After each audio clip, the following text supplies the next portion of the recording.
Je suis allé à Montréal pour l'événement de Carmagnole. Marky m'a hébergé.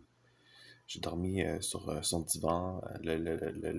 Son logement était cool, était bien situé et assez grand et la cour en arrière, la cuisine. Je trouve ça génial qu'il s'est trouvé un bel appartement comme ça. Je savais pas comment il avait fait non plus.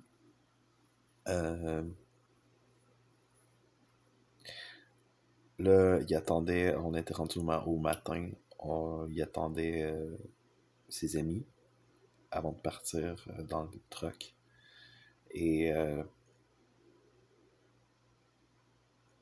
on a fait un petit peu de flow art le matin. Et la gang est allée. En fait, ils ont mangé des muffins aux potes, je pense. Quelque chose du genre. La gang était en mode consommation et puis j'étais embarqué avec eux dans le camion. C'était pas super. Je stressais parce que j'avais peur qu'il fasse un accident. C'était illégal, premièrement, de se promener en camion comme ça. Puis j'étais assis en arrière, j'avais pas de siège, j'étais assis, genre assis à terre. C'était juste pas bien organisé. Là, on a été arrêté pour chercher du kérosène en chemin. Euh, Juste pas sécuritaire du tout. Il y avait pas, ça suivait pas de bon sens.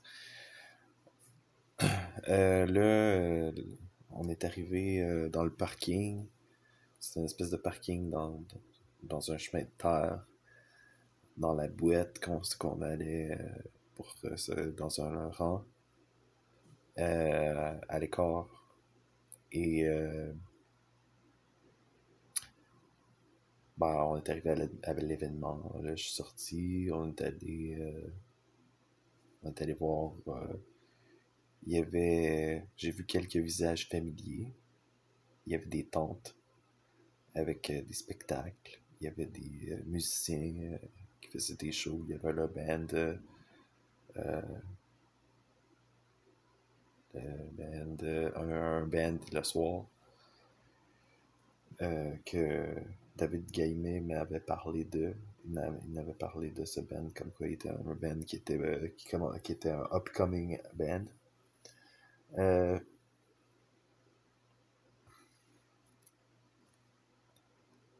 Là, j'ai visité les lieux. Il y avait le soir, on a eu le spectacle. Après ça, il y avait une fille qui faisait du trapèze. C'était super extrême. J'ai fait une tournée des lieux aussi. Il y avait des installations. euh, mais rendu en soirée, j'avais pas amené ma tente. J'avais pas de place pour dormir. Il y avait aucun moyen pour moi de dormir, donc il fallait que je trouve une solution. Et j'avais été, comme je capotais, que Marky m'avait pas averti qu'il fallait que je me prépare un lit ou quelque chose.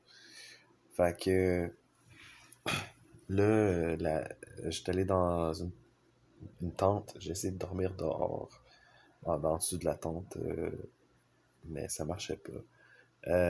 J'étais pas confortable du tout. Là, il y avait une espèce de nuage de fumée de potes qui recouvrait tout l'événement. J'avais juste vu que c'était pas ce que je pensais. Je pensais que ça aurait été un intensif de cirque avec des cours de cirque. Et il n'y avait pas eu de cours de la journée. On a eu un show, mais on n'a pas eu de cours. Il y avait un jam de feu que Marky participait à rendu tard le soir. Mais ça me tente pas de participer. Je suis pas habitué avec le feu non plus.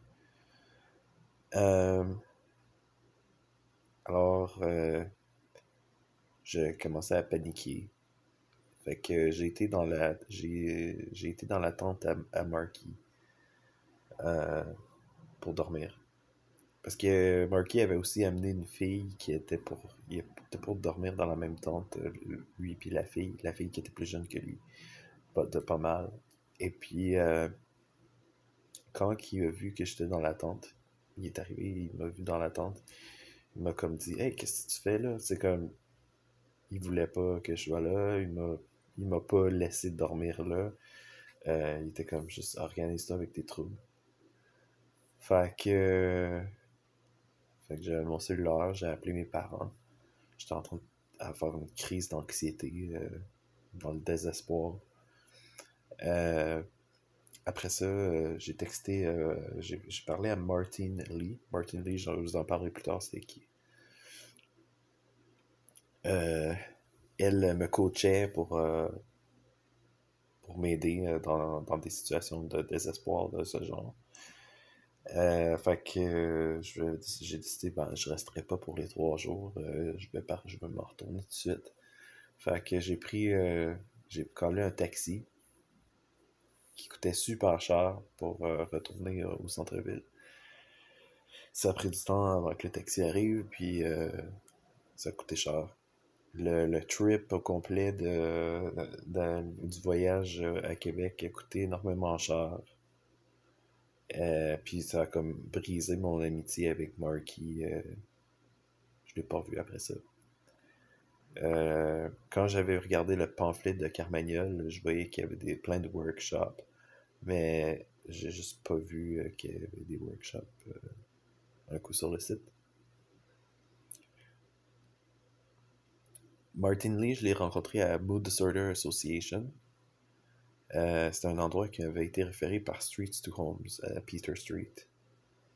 C'était des groupes même genre que Revive pour les troubles de santé mentale mineurs. Martin Lee c'était une fille qui était dans le groupe qui était bipolaire, je crois. J'étais encore dans une situation de changement parce que je venais de déménager. Je n'étais pas encore remis non plus de ma séparation avec Alexandra, qui est arrivée même il y a environ 6 mois. Je n'étais pas encore habitué d'être célibataire, on peut dire, parce que j'étais un petit peu en relation avec elle pendant 2 ans de temps. Fait que j'étais juste pas remis, j'étais pas prêt à m'embarquer dans de quoi d'autre. Puis cette fille-là, elle a comme arrivé dans ce moment-là où il y avait comme une espèce d'espace à cause que je m'étais coupé de beaucoup de personnes, surtout Alexandra. Donc c'est un peu elle qui a comme pris sa place. C'est comme si c'est comme si que je poursuivais la relation mais avec quelqu'un d'autre. Euh,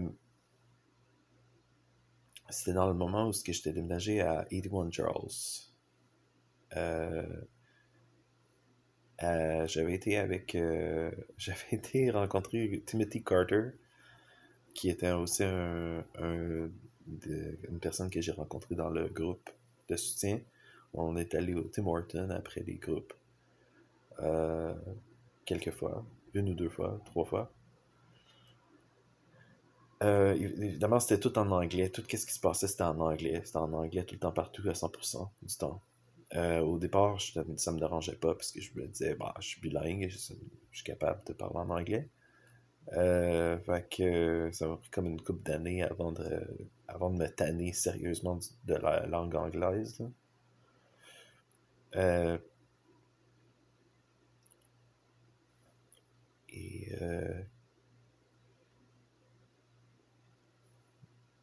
le facilitator était gros et vieux. C'était le genre de personne qui avait passé sa vie sur le BS et les médicaments.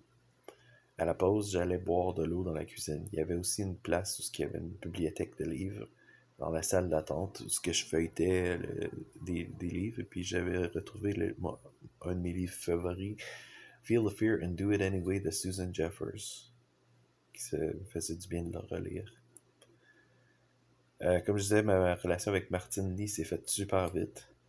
Elle trouvait que j'étais charmant pendant que je partageais dans le groupe et puis on s'est assis un à côté de l'autre, on a parlé. Et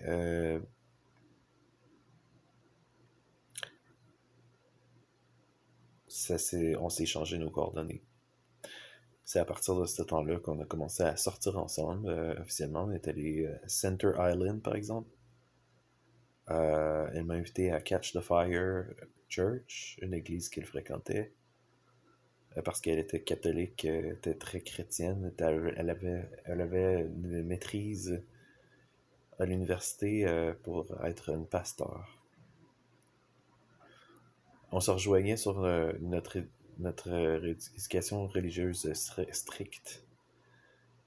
On est allé à différents événements, comme elle m'a invité à un concert de musique symphonique dans une église qui c'était juste des Chinois qui étaient là. J'étais le seul blanc, pas mal. Martine avait un ami qui venait d'avoir un bébé. Je me souviens qu'on est allé à Pacific Mall aussi.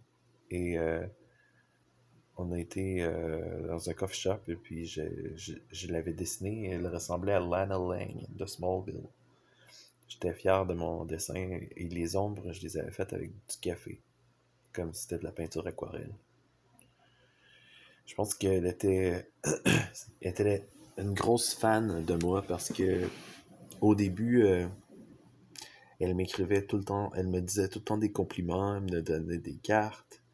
Elle disait que j'étais beau, que j'étais sexy, puis c'était tout le temps avec elle, c'était comme j'avais un livre que j'écrivais les compliments que j'avais reçus des autres.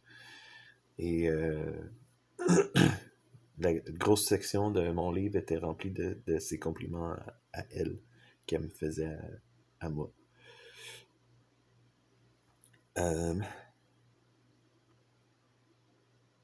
Faut dire que cette relation-là, je m'étais précipité devant juste après que j'ai eu une mauvaise expérience avec le speed dating. Ça, j'en parlerai aussi après, plus tard. À Sanctuary Church, il y avait un drummer, le drummer du band que je parlais des fois. J'avais dit que j'allais, en 2016, que j'allais travailler un projet de BD, ma première vraie BD de plusieurs plages que j'allais faire imprimer indépendante. Et bah, ça, j'ai annoncé, puis finalement, il m'a acheté aussi la copie un coup que j'avais fini. Il y avait aussi Pride. Pride, c'est une parade qui se passe dans le village gay. Parce qu'il y a un énorme débit de monde. C'est assez incroyable la densité des personnes qu'il peut y avoir dans un minuscule espace. Il y a même du monde qui marche tout nu dans les rues et puis ça s'arrose. C'est assez wild. À Sanctuary, on parlait de se faire pardonner nos péchés. Mais j'avais pas fait de péché que je pensais qu'il fallait que je me fasse pardonner.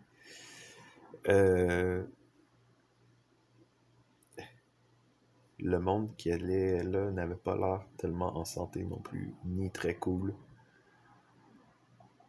Excepté une fille que je trouvais qui était intéressante. Elle, j'aimais sa façon de danser, de bouger. Elle semblait vraiment passionnée d'être là et de vraiment croire à qu'est-ce qu'elle faisait. On a parlé quelques fois. Elle m'a recommandé les films du studio Ghibli, comme Spirited Away. Chose que j'ai écouté à TIFF après. On est allé dans le village dans un restaurant que je crois qui s'appelait le Spotted Dick. Et puis il y avait j'avais demandé c'était quoi les coins intéressants à Toronto. Elle m'avait répondu le Merchants of Green, qui était un coffee shop. J'y avais été un peu plus tard, mais j'avais pas trouvé qu'il y avait vraiment d'intérêt à y aller. Juste à côté de Sanctuary, c'était plein de strip clubs. C'était aussi où j'habitais, parce que j'habitais sur la même rue que Sanctuary. Ce qui me plaisait pas vraiment. Euh, mais au bout de... On est allé au restaurant ensemble. Mais au bout de quelques semaines, elle m'a annoncé qu'elle repartait ailleurs au Canada pour rencontrer son amoureux. Elle disait qu'elle l'avait pas vu depuis 5 ans, mais qu'ils avaient gardé contact à distance. Merde, j'aurais été intéressé. Euh, il y avait du monde les mercredis soirs, il y avait des drop-in où ce que tu pouvais aller manger. Et le monde de la rue y allait. Le monde amoché. Le monde qui font dur. Le monde que tu veux pas être dans leur compagnie. Euh, je m'étais assis à côté d'une personne qui était en chaise roulante et qui se disait être un danseur. Il m'avait montré un peu ses photos. Je me disais, bah, tant mieux, c'est correct que tu sois danseur en étant en chaise roulante, c'est parfait, pas de problème avec ça. Euh, Greg Paul était là aussi, le prêtre, le, qui s'occupait de tout ça. Euh,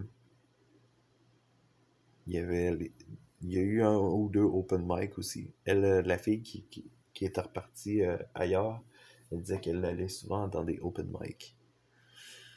Et je savais jamais entendu parler de ça. C'était quoi un open mic? Open mic, ben, c'est que tu peux faire une performance. Parce que pour les musiciens, par exemple, mais je ne voyais pas de belles filles. J'ai pas vu de belles filles pratiquement jamais. Les seules belles filles que je voyais, des fois, c'était des filles asiatiques. Mais pas dans mon environnement. C'était vraiment comme exceptionnel de voir une belle fille. Il y avait une femme qui s'appelait Beulah, qui était à Sanctuary, avec qui je parlais un peu. Elle me disait qu'elle faisait aussi une psychothérapie. Et elle me l'a recommandé. Elle m'a invité à une épluchette de Blood Rain, qui s'appelait Corn Roast en anglais. Mais je suis pas allé. Il y a une.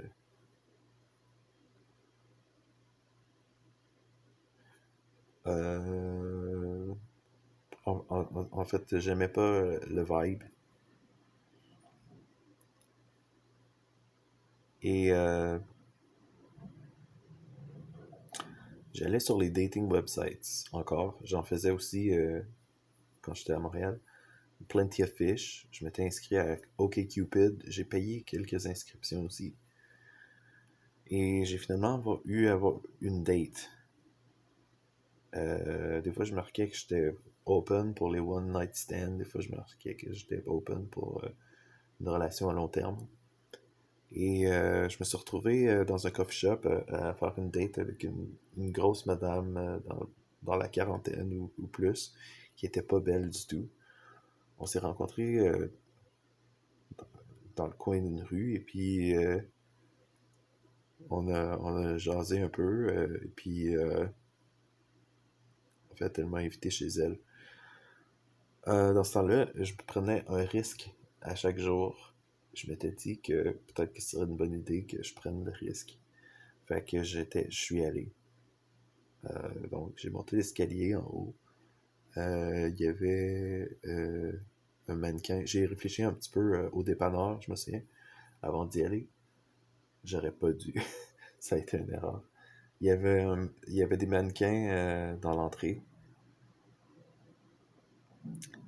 Et ben, je parlerai pas de détails, mais ça a été un peu dégueu. Ça a été pas mal dégueu.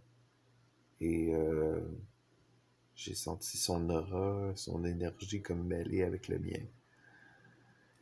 Le lendemain, quand je suis retourné à Sketch, parce on a fait, on a été sexuel. Fait que quand je suis retourné à Sketch le lendemain, j'avais son aura dans ma peau. C'est que à Street Voices, j'avais dessiné, on m'avait fait la remarque que je dessinais des grosses madames. Alors, c'est pas forcément que j'étais sûrement attiré sexuellement par les grosses madames. Ce qui était pas le cas. Je dessinais les grosses madames pour une autre raison complètement. Mais là, le monde me regardait différemment. Il se disait, hey, regarde-le, il dit qu'il est encore puceau, mais dans les faits, il couche avec n'importe qui. Et tout ça, ça m'a détruit intérieurement. J'ai voulu arrêter d'être un artiste parce que je me suis retrouvé bloqué. C'est que ça, en plus de la critique, en plus de tout le changement que je vivais, j'arrivais juste pas à.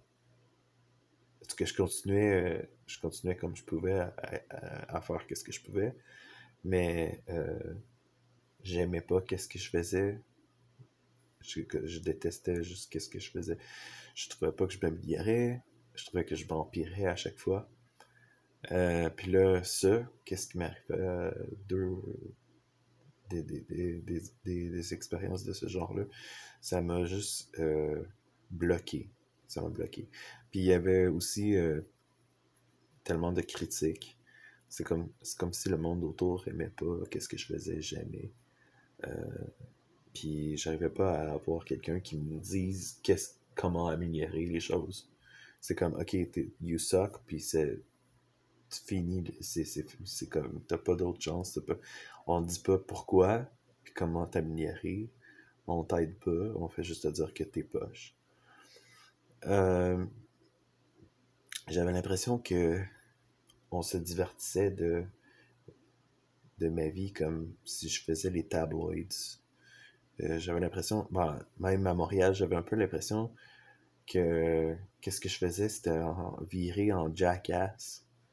Euh, c'est pas du tout ce que je m'enlignais dans quand j'avais commencé cette aventure. Mais là, j'ai compris qu'il y a des célébrités qui trouvent pas ça évident parce que leur vie personnelle est utilisée comme du divertissement pour les autres. Et puis c'est tout à propos des scandales et tout ça. Fait que pour moi, ça m'a juste. Je me suis dit, c'est pas ça que je veux. Euh, c'est ça, je me suis mis à détester tout ce que je faisais. J'ai aussi été retourné dans une salle d'urgence à Toronto pour une crise d'anxiété. J'ai attendu vraiment longtemps dans la salle d'attente, probablement plus longtemps que j'avais jamais attendu. Euh, Ça m'est arrivé aussi à Montréal, j'ai oublié d'en parler, mais bon. J'ai retourné dans une autre salle d'urgence une autre fois. Et là, je suis allé dans une plus petite pièce pour attendre pour voir le médecin. J'ai vu un magazine avec les Olsen Twins. Et on était rendu le matin, puis j'ai juste pété une coche. J'ai été voir le personnel, j'ai commencé à crier, puis j'ai poussé un membre du personnel. Là, la sécurité m'a sauté dessus. Ils m'ont fait une prise d'arts martiaux avec une jambette. Je me suis retrouvé couché à terre. Ils m'ont mis les menottes. Je me suis rendu compte que la police niaise pas avec ça ici. Un coup menotté, j'étais plus capable de rien. J'étais dépendant de leur bon vouloir. Si le stop de m'infliger du mal ou pas. Ils m'ont emmené dans une pièce, ils m'ont assis sur une chaise. Ils m'ont dit, après m'avoir fait attendu, ils m'ont dit que j'avais pas l'air d'une mauvaise personne quand ils me regardaient dans mes yeux. Alors ils m'ont traîné à la vue dehors et ils m'ont enlevé les menottes. C'est un peu comme ça que j'ai eu le souhait. On m'a souhaité la bienvenue à Toronto. Euh,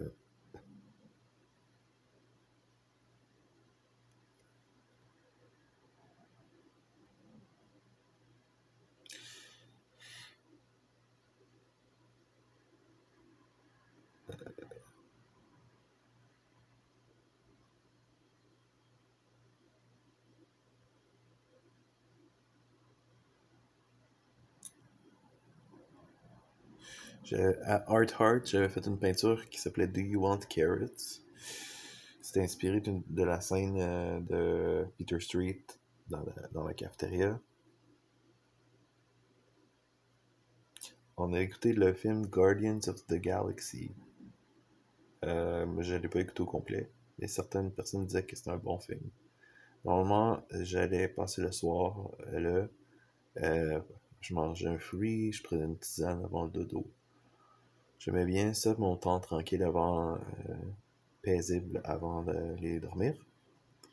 Il y a aussi la télé. On nous annonçait souvent les explosions, des crimes de guerre et tout ça.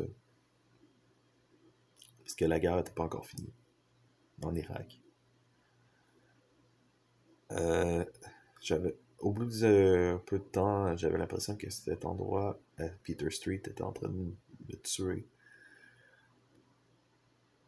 J'avais essayé de faire un workshop de comic book pour la gang, mais ça n'avait pas fonctionné. En fait, je me suis pas présenté. Je me disais que à la force de manger à Heart, ça devait sûrement pas être bon pour la santé. Aussi, la peinture acrylique, je me demandais si c'était bon pour la santé aussi. Parce que je me retrouvais avec des mal de gorge, comme des infections de gorge.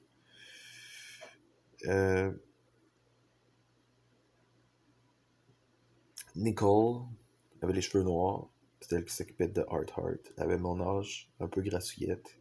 Elle s'était déjà teindu les cheveux, elle avait plein de piercings et de tatous. Un piercing dans le nez, dans le lobe d'oreille. Un gros piercing dans le lobe d'oreille. Je la suivais comme un chien de poche parce que je la trouvais jolie. Plus tard, j'ai su qu'elle se mariait avec Jill, une fille qui était, c'était finalement qui était lesbienne. Cette fille avait un enfant. Elle était quand même jolie, la fille Jill. Nicole faisait du bricolage dans le local, elle s'occupait du groupe d'enfants, puisque nous autres, on était le groupe d'adultes. Ce que je me suis rendu compte plus tard, c'est que ce groupe-là, c'était presque tous des Chinois et presque toutes des personnes âgées. C'est chose que je ne m'étais pas rendu compte au début, quand j'y allais. Ce que j'allais à la ressource pendant 3 heures de la shot. Il y avait de la peinture acrylique de disponible et d'autres matériaux. On avait le droit à un canevas par mois. Je voulais prendre du gesso, je voulais faire un fond en gesso, parce que je venais d'apprendre le mot gesso. J'ai peinturé l'abandon, mes chats, mon band de chats. J'ai dessiné Day of Resilience, une peinture inspirée de la montagne sacrée de ma courte histoire. J'ai pris une photo de la beach. J'ai peinturé à partir d'une photo. J'ai dessiné quelques personnes dans le local, les portraits. Sandy était la volontaire. Elle était plus vieille que moi. Elle avait une famille. Elle était chinoise. Mais elle ne parlait pas le mandarin. La majorité du monde dans le groupe parlait pas français, ou parlait pas anglais. Donc, il fallait trouver un traducteur pour pouvoir traduire qu'est-ce que Sandy disait. Alors, c'est des Chinois âgés qui parlent pas anglais, ni français. C'est surtout ça, le monde qu'il y avait là. Mais ça me faisait de l'art. J'ai quand même resté 3 ans dans cette ressource. J'y allais environ 2 fois par semaine. Par shot de 3 heures.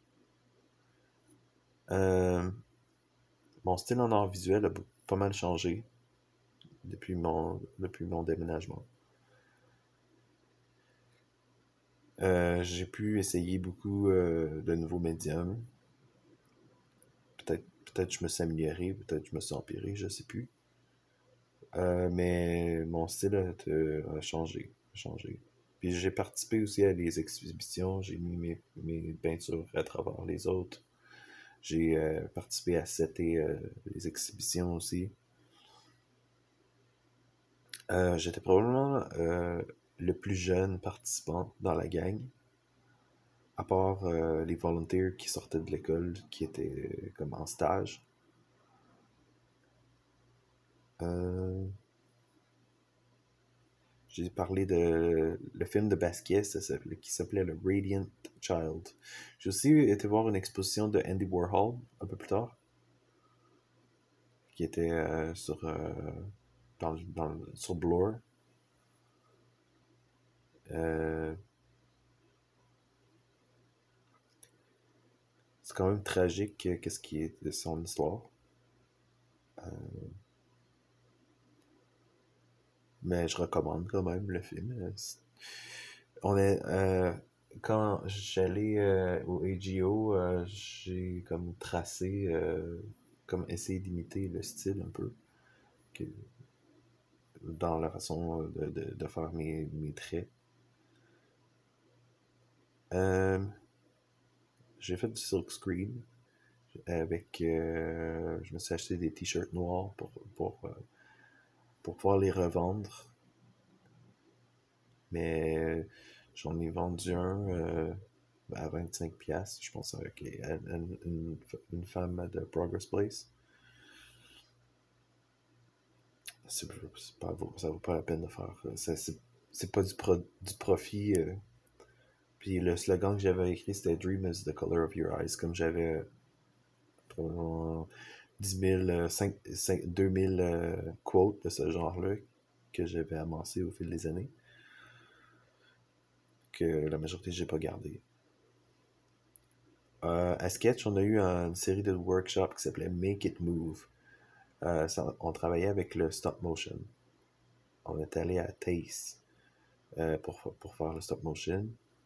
Il y avait l'équipement là-bas. Mais un coup que le storyboard était fait, qu'on avait trouvé nos idées. Pour moi, j'avais décidé d'animer l'abandon, les chats, en pâte à modeler. Les décors, c'était juste fait avec du mixed media, fait sur des cartons. C'était fait quand même assez cheap. Pour les voix, j'avais fait le voice-over. C'était moi qui parlais. J'avais pas changé, j'avais pas modifié ma voix non plus. On m'avait dit à la fin qu'il aurait aimé ça que les chats auraient miaulé au lieu de parler. Euh, Puis le petit film a été présenté devant un auditoire. Euh, le chat, il donnait des conseils pour dire qu'il faut que tu crois en tes rêves. Il y a personne à toi. Il y a personne qui va croire en toi à ta place. Il y avait un autre personnage qui regardait l'autre qui parlait. Puis Martin Lee me disait qu'il trouvait que ce personnage-là était super cute. Le bassiste, il disait pas un mot, il était juste silencieux tout le long. Euh, Sandy m'avait dit que mon style lui rappelait le film Shaun of the Sheep. Shaun and the Sheep. Euh, Mon séjour à Taste, ça a été pas mal court, mais j'ai quand même aimé. J'ai eu du monde qui a applaudi mon film. La musique, j'avais pris ça sur Free Music Archive ou quelque chose du genre. J'avais mis du jazz. Le bassiste faisait un solo au début, c'était pas mal cute dans mon animation. Nati m'a félicité d'être un working artist, ce qui voulait dire que je travaillais à temps plein dans l'art. Euh, Puis j'ai eu l'expérience de Fringe, qui était un festival de théâtre. Et j'avais été invité en tant qu'artiste visuel. Alors j'avais été setter mon booth. Martin Lee était venu m'aider à faire l'installation. Euh, Elle criait au passant Show some love. Euh,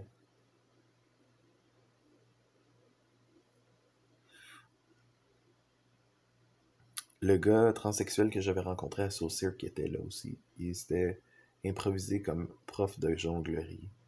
Je trouvais pas ça correct parce que, selon moi, il avait aucune expérience. Alors qu'il faisait prof comme qu'est-ce que j'aurais aimé. Euh, à côté, il y avait une photographe qui me faisait penser à Drew Barrymore. Elle se passionnait pour les voyages et pour les vieux édifices abandonnés qu'elle photographiait. Je lui avais acheté une photo, quelques photos. En face, il y avait un teen party avec des filles en pyjama. Euh, c'est quand même assez original comme idée. Plusieurs personnes venaient me voir pour des portraits, sauf que j'en ai pas fait vraiment beaucoup, mais j'essayais de faire des portraits sur place. J'en ai fait un petit peu. La fille qui était dans Laughing Like Crazy est venue se faire dessiner parce que vers la fin de 2015, je me suis inscrit à Laughing Like Crazy à Mood Disorder Association, qui était un spectacle de stand-up, un programme pour faire du stand-up comedy avec des card jokes sur le thème de la mental health. Et il fallait on rit de soi.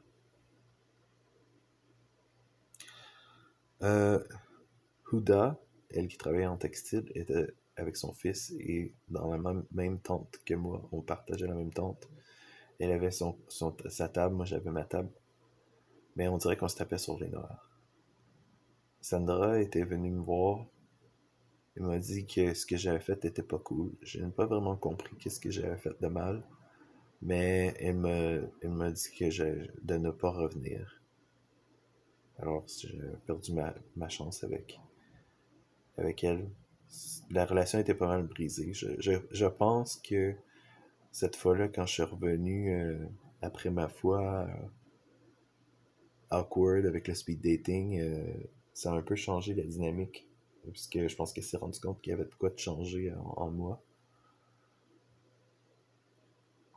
Puis, il y a eu un dernier gros projet qu'elle m'a fait participer. C'était la Procession, parce qu'il y avait un artiste du Japon qui était un noir, qui était venu pour faire des masques, pour faire une parade auquel j'ai participé. Le projet cherchait des danseurs pour aller parader. Et pour se préparer, on donnait des cours de capoeira. J'en ai juste fait quelques-uns. Euh, et j'ai aidé à préparer les masques. Et on a été défilé avec les costumes et tout jusqu'à City Hall. On avait commencé à Queen's Park.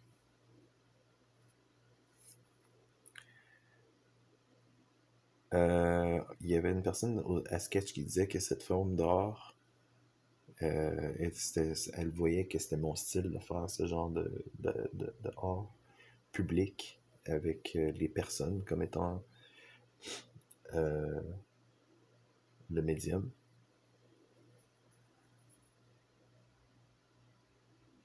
L'artiste travaillait en série, faisait des masques en série. Parce qu'il y en avait plus que 100 à faire. En tout cas, à Sketch, il y avait tellement toutes sortes d'artistes que ça n'était ridicule. Et je me suis rendu compte que il fallait que je me définisse plus précisément en tant qu'artiste pour pouvoir dire que comme qui je suis euh, comparativement aux autres. En 2016, j'ai reçu une bourse avec Q Grant que j'avais fait application pour. Ils m'ont donné 475$ pour faire un zine.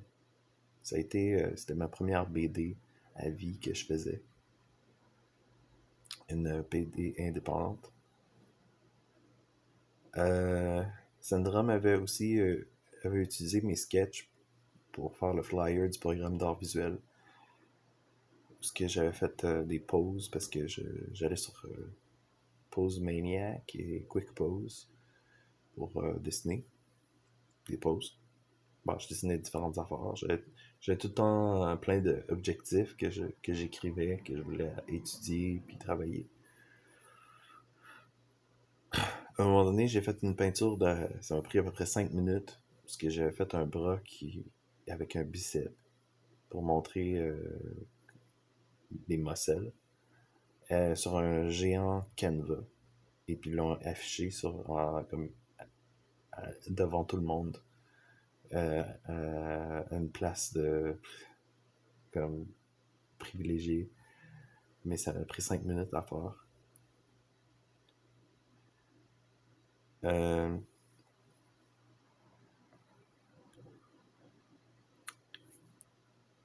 pour le silk screen, c'est assez toxique, les pigments qui se servent pour.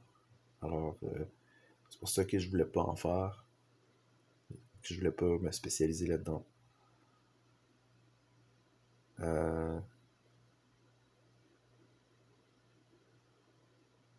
dans ce temps-là, c'était art et rien d'autre. À chaque conversation, à tous les jours. Un jour, Sonia, celle qui était à l'accueil, euh, avant d'arriver à Sketch, en fait, il y avait une espèce de café où je pouvais aller m'asseoir, prendre un thé ou quelque chose du genre. Ou en face, il y avait une autre place que je pouvais acheter de la bouffe, mais c'était cher. Mais comme 15$ pour une sandwich. Euh, Fait que des fois, j'allais m'asseoir sur les divans, j'écoutais les autres parler, je prenais un thé, après ça, je descendais en bas. Puis là, je m'investissais à 100% sur whatever, qu'est-ce qui se passait. Là, Sonia avait apporté son appareil photo. Elle m'avait appris le mot aperture et m'avait expliqué un peu le Kodak, comment ça fonctionne. Et elle était là, elle avait apporté l'appareil photo pour faire des headshots pour notre promo en ligne. C'était une sorte de photoshoot, mais ça avait été, c'était pas prévu, alors j'étais pas vraiment habillé pour ça. Alors j'ai emprunté la casquette d'une personne qui travaillait dans la cuisine. Et bon, on a fait le photoshoot dans la cage d'escalier où c'était plein de couleurs fluo, éclatées. Je me suis fait aussi prendre en photo près du mur de plantes. C'était ma 4e photoshoot que j'avais jamais pris dans ma vie. J'avais quand même un bon lien avec la photographe et je pense que les photos sont sorties pas pire. Et j'avais gardé mes notes. Je retiens une photo. C'est une des photos que j'aimais le plus. C'était celle où je regardais par en dessous de mes lunettes. Elle m'avait aussi fait courir dans l'escalier pour qu'elle me pose pendant que je cours en haut. Et ensuite, j'allais sur l'ordi pour faire les ajustements avec Photoshop. Et la fille qui était là s'occupait pour faire notre promo en ligne, choisir les meilleures photos. On nous disait de prendre l'inspiration sur nos artistes qu'on admirait pour voir de quelle façon ils se présentaient sur leurs photos.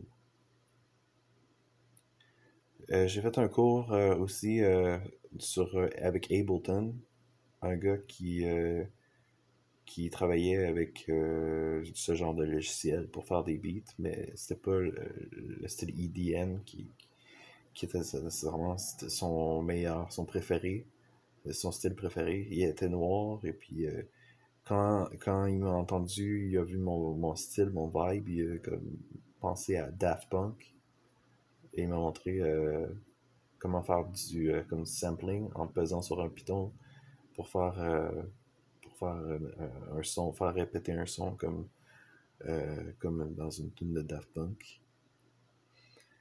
Mes essais avec Ableton m'ont juste écœuré. J'ai pas aimé ça. Ça a pas rien donné d'intéressant. Fait que j'ai pas continué. Il y avait une fille qui s'appelait Verity, qui était dans Crafty Queers. Je la trouvais quand même belle, puis elle était de style punk, et alors je l'ai interviewée parce que j'étais toujours intéressé à savoir c'était quoi leur point de vue, comment ils voyaient la vie. Elle m'avait dit avait déjà dormi dans les parcs et qu'elle avait voyagé sur le pouce et tout ça. Et un peu plus tard, elle a commencé à travailler pour Sketch. Je sais pas si elle était bénévole ou si elle était payée, mais elle travaillait dans les bureaux. Elle avait son email. Euh, alors, tant mieux. Je vais arrêter là.